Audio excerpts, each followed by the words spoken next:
was born in Alabama. Okay.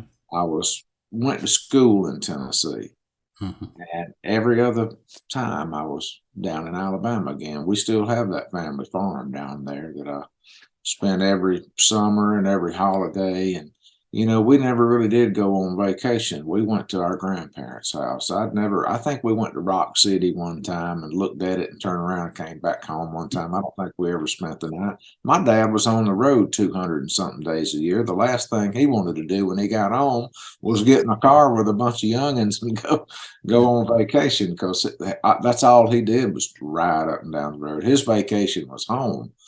So that's kind of what we did too growing up. I never I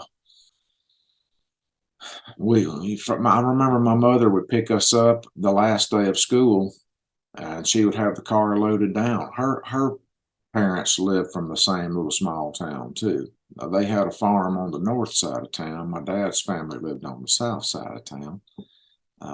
When I say town, I say that I don't know how much town it is, but it's one we're all proud of. It's a small town, and we kind of lived on the skirts there, or grew up on the skirts. But we would go down there to be with our cousins, and we would spend every minute that we weren't in school. And then, 2 days before school started back, we'd go back to Tennessee and go back to school. So we did that every holiday, 2 weeks at Christmas, spring break, Thanksgiving, Easter, Yeah. and all summer long. So I spent about 4 months a year down there, and I feel like I had the best of both worlds.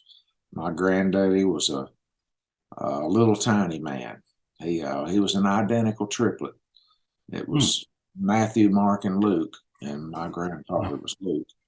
And his father was a holiness preacher.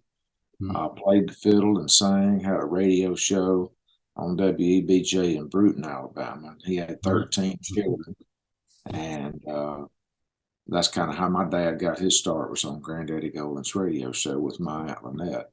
And man, those times during that summers, I wouldn't take anything for them. We worked hard, It's when from the time we got old enough to be in the fields working. My granddaddy was a cotton and peanut farmer, so we were out there pulling weeds. This is before they sprayed. The plains sprayed a lot. We'd go pull all these weeds by hand, Yeah. and there would be a bus load of people out there pulling weeds, and we would be out there with them doing that.